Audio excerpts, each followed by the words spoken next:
The name alone carries a weight of secrets, corruption, and unanswered questions.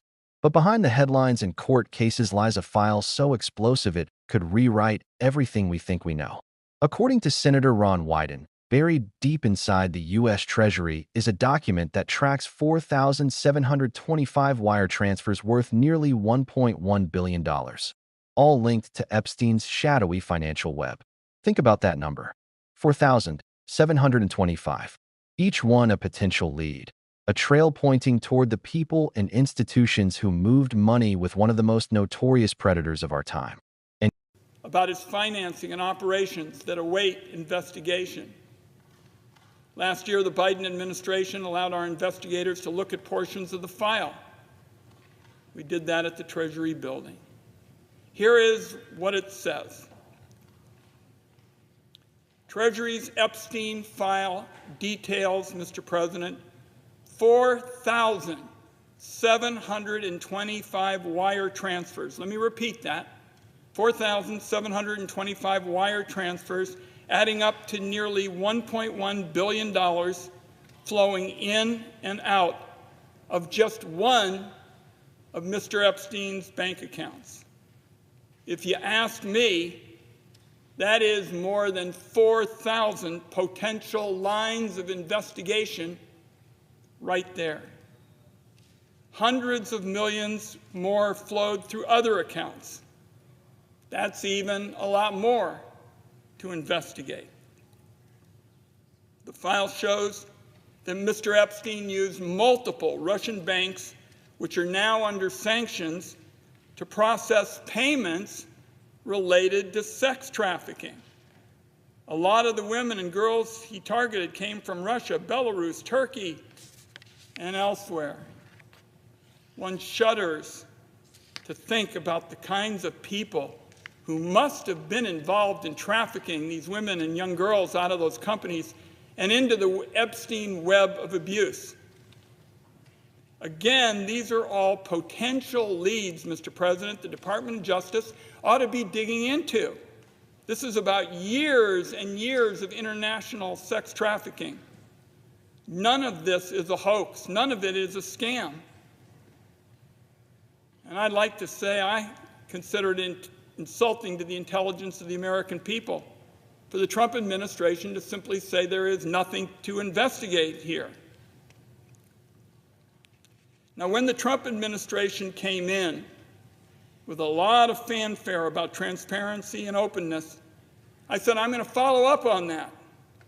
So I wrote to the Attorney General, Ms. Bondi, Treasury Secretary Bessent, FBI Director Patel, and I asked them all to produce the Epstein file to the Senate Finance Committee so it could be reviewed.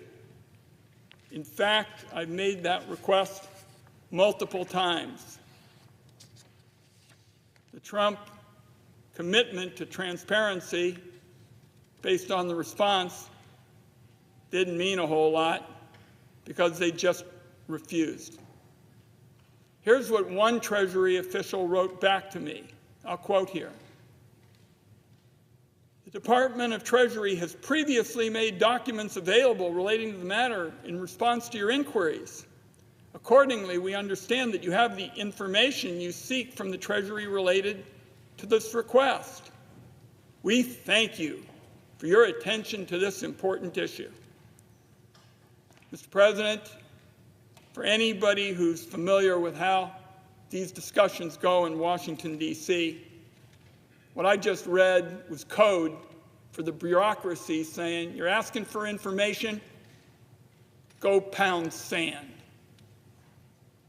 The Trump administration may be trying to close the books on the Epstein sex trafficking, but I want it understood as a senior member of the Senate Finance Committee, where we spend a lot of time looking at where substantial sums of money are going, particularly if they may be promoting wrongdoing and helping to evade taxes.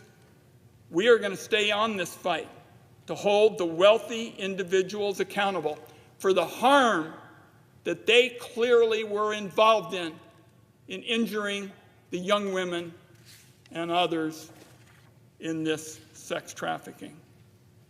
So I'm going to have more follow-up for Attorney General Bondi very quickly. As for today, Mr. President, if she doesn't want to do the investigating, doesn't want the DOJ to do it, let me just restate my original demand. Have that Treasury information given to the Senate Finance Committee and have us on a bipartisan basis do our work. That's what we do in important investigations. If the Trump people believe they need additional authority to carry out the requests that I make again this afternoon, let me offer to help them write the bill myself. The idea that there is nothing more to investigate, not when you have 4,000 wire transfers, many of them associated with the possibility of wrongdoing and sex traffic promoting. The idea that you have that. And yet, instead of transparency, what did the American people get? Silence. Stonewalling. A cover-up so blatant that even members of Congress are being told to back off. This isn't speculation, it's data. Hard numbers pulled straight from financial records. Numbers that should have launched a massive investigation but instead were locked away in a cabinet, hidden from the very public that deserves the truth. Wyden stood on the Senate floor and dropped the kind of bombshell the Department of Justice refuses to touch. He laid out what the administration won't admit. Epstein's crimes weren't just about abuse. They were about money, power, and networks that reached across borders. Russian banks under sanction. Victims trafficked from overseas. Billions moving under the radar. So the question isn't just who Epstein was. The real question is, who was he protecting, and who is protecting him even now? Senator Ron Wyden didn't step onto the Senate floor with vague theories or recycled talking points. He came armed with numbers, hard, undeniable figures pulled straight from the Treasury's Epstein file. According to Wyden, investigators documented 4,725 separate wire transfers, moving in and out of Epstein's accounts, adding up to nearly $1.1 billion. Let that sink in. This wasn't petty cash or scattered deposits. This was the kind of financial activity you'd expect from a global syndicate, not a single disgraced financier. Wyden made it clear that each one of those transfers is a potential lead, thousands of threads that, if pulled, could unravel a network of unimaginable scale. Where did the money come from? Who authorized it? And more importantly, who benefited from it? The sheer size of these transactions suggests far more than the actions of one man living beyond his means. It points to a system, an operation, something far larger than Epstein himself. The senator's remarks weren't whispers or speculative claims. They were built on verifiable documents reviewed inside the Treasury building itself. And yet, despite the weight of this evidence, the file remains locked away, untouched by investigators who should have been the first to act. Wyden's bombshell was simple but devastating. The financial paper trail of Jeffrey Epstein doesn't just exist. It's been mapped out in shocking detail. The problem isn't finding the truth. The problem is that those in power are refusing to follow it. If the billion-dollar transfers weren't disturbing enough, the destinations of some of those payments raise even darker questions. Senator Wyden revealed that Epstein's financial web ran directly through multiple Russian banks, institutions that are now sanctioned for corruption, money laundering, and ties to organized crime. These weren't harmless transactions lost in the shuffle of global finance. They were movements of massive sums routed through entities already flagged as security threats to the United States. And then comes the most chilling detail: the victims. Records and survivor accounts show that many of the young women drawn into Epstein's orbit came from Russia, Belarus, and Turkey, countries where vulnerability can be exploited, where poverty and coercion open the door for traffickers. The overlap is impossible to ignore, money flowing through Russian institutions, while victims from the same regions were being transported and abused. It begins to look less like isolated criminal behavior and more like a coordinated pipeline. A system where finances and exploitation move hand in hand, shielded by layers of international banking secrecy. The kind of operation that doesn't just thrive, It requires cooperation from people in high places to survive. What Wyden exposed isn't a simple case of one predator using his wealth for personal depravity. It's the suggestion of an entire infrastructure built to facilitate trafficking on a global scale. The money doesn't just tell a story. It tells us there were others involved, powerful enough to move billions and make it vanish into the shadows. The most unsettling part of Senator Wyden's revelation isn't just the staggering numbers or the international reach. It's what happened next. Normally, when billions of dollars in suspicious transactions tied to a known trafficker surface, it triggers alarms across every agency. Investigators swarm, subpoenas fly, and the system responds. But in this case, the opposite happened. Instead of urgency, there was silence. Instead of transparency, there was a wall of resistance. Wyden described how he formally requested that the Treasury and Justice Department release the Epstein file so the Senate Finance Committee could conduct its own review. Not once, but multiple times. These weren't informal questions or quiet favors. These were official inquiries made by a sitting senator with oversight authority. Yet every request was met with bureaucratic evasion. The message was clear: stop asking. At one point, Treasury officials even responded in writing, insisting that enough documents had already been made available. Wyden called it what it was: bureaucratic code for go pound sand. In Washington, that phrase is as old as politics itself. It's a polite way of telling an elected official to shut up and move on. Think about that. A United States senator, armed with evidence of thousands of suspicious transactions tied to human trafficking, was brushed aside by the very institutions tasked with defending the country from financial crimes. The agencies with the power to uncover the truth chose to bury it instead. This isn't incompetence. It's not oversight.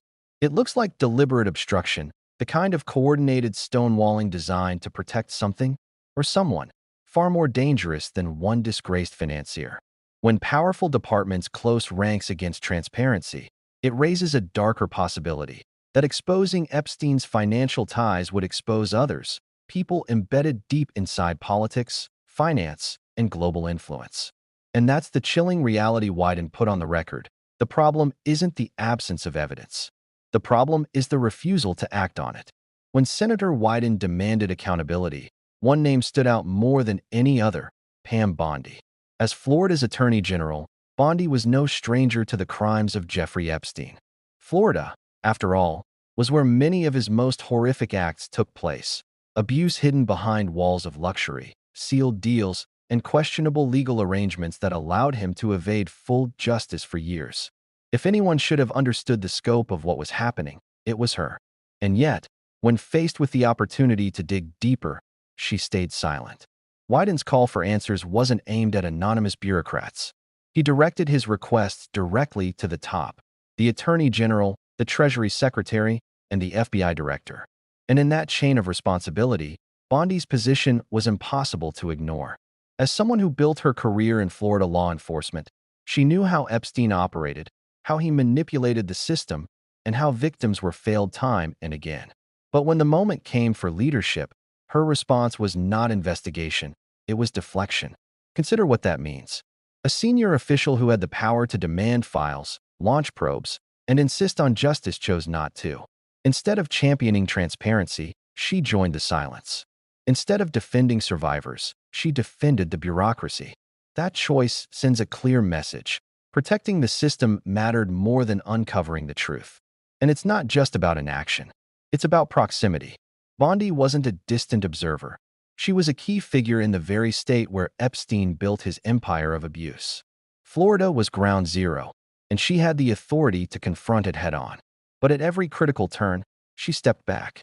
The Treasury's refusal to cooperate, the Justice Department's indifference, the FBI's evasions, all of it created a wall, and Bondi stood on the inside of that wall, not the outside.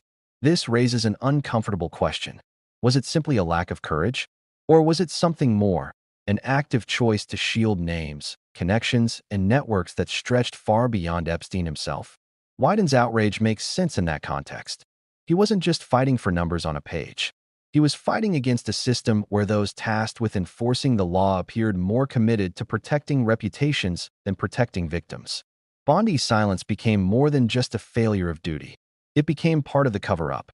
And in the world of politics and power, silence can be as damning as action.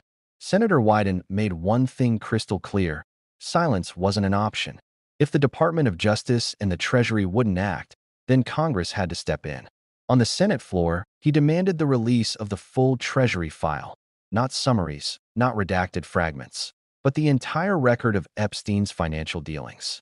Only then, he argued, could the American people finally see the scope of what had been hidden. This wasn't just about political grandstanding. Wyden emphasized that the Senate Finance Committee, a body with direct oversight of financial crimes, was prepared to review the data on a bipartisan basis. That detail mattered. It stripped away the idea that this was a partisan fight. What he was calling for was transparency, accountability, and the chance to pursue thousands of potential leads buried in the numbers. Wyden even went further, offering to draft legislation himself if agencies claimed they needed new authority. That's how determined he was to remove every excuse standing in the way. He understood what was at stake. If billions can move through the U.S. financial system tied to a known trafficker and no one investigates, then the system itself is complicit. For Wyden, the path was simple: release the files, follow the money, and let the facts speak louder than the silence that has surrounded Epstein for years. At its core, the Epstein scandal has never been just about one man. What Senator Wyden revealed highlights a much larger truth.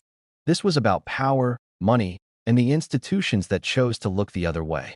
The wire transfers, the Russian banking connections, the international victims. Each piece points towards something systemic. Epstein may have been the face of it, but the machinery behind him required networks, facilitators, and protectors. That's why the locked Treasury file matters so much. It isn't just a list of numbers. It's a map. A roadmap of financial trails that could expose who enabled Epstein, who profited from his crimes, and who had enough influence to bury the evidence. And yet, instead of treating this as a chance to deliver justice, powerful agencies acted as gatekeepers, ensuring that the map remained sealed from the public. This is where the bigger picture becomes terrifying. Because if billions of dollars linked to trafficking can pass through sanctioned banks, if thousands of questionable transfers can be flagged and ignored, then the system itself is compromised. It means corruption isn't the exception, it's baked into the process. And that's the part survivors and the public can't ignore. The silence isn't just about shielding one predator. It's about shielding a network of influence that stretches across politics, finance, and international borders. The refusal to investigate sends a dangerous message that justice is conditional, that accountability bends to power, and that the most vulnerable can be sacrificed to protect the most connected. Wyden's warning wasn't just about Epstein's file. It was about what it represents, a test of whether the system serves justice or whether it serves power. When you strip away the political noise, what remains are the facts. For 1,725 wire transfers, $1.1 billion. Foreign banks flagged for corruption. Victims trafficked across borders. And a file that could answer questions officials seemed desperate to avoid. None of this is speculation. None of it is rumor. It's hard data, sitting in a government cabinet, waiting for the courage to bring it into the light. Senator Wyden's message was simple: follow the money, and you follow the truth. The tragedy is that the very institutions meant to uphold justice are the ones blocking that path. That silence isn't just bureaucratic delay, it's protection. Protection for reputations, protection for networks, and protection for the powerful. And that's where this story stretches beyond Jeffrey Epstein. Because if evidence this massive can be hidden, if financial trails this glaring can be ignored, what else is being covered up?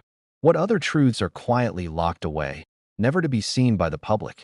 The real test isn't whether we know Epstein was guilty. The real test is whether the system built to protect people will finally protect the vulnerable or continue to shield the elite. If you believe the truth matters, don't let this moment vanish. Share this video.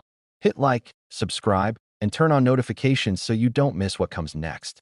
And most importantly, drop a comment below demanding the release of the Epstein financial files. Because sunlight is the only thing that can break this darkness.